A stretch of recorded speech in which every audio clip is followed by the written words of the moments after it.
This bill is not effective in terms of transparency and accountability in the society, which is what side proposition is failing to understand. Right?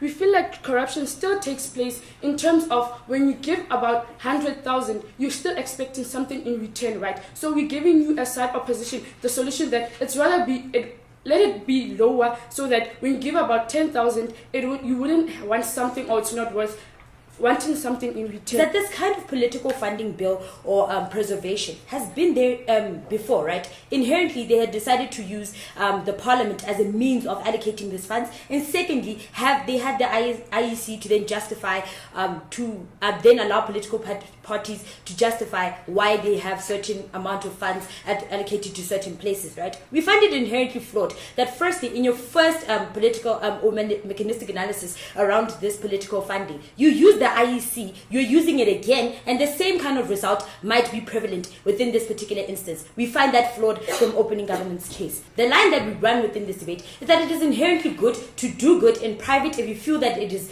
justifiable to do good in private. That's why side of opening government then does not understand the kind of stance that we bring into this debate.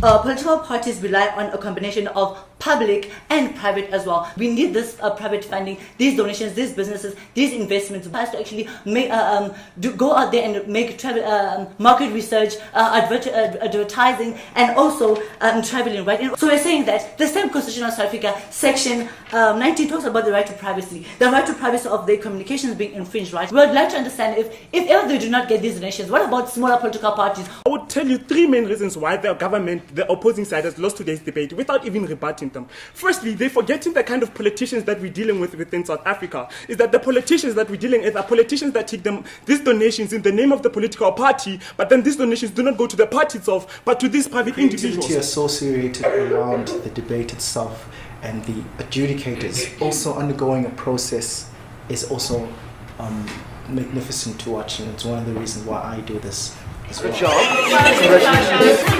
job.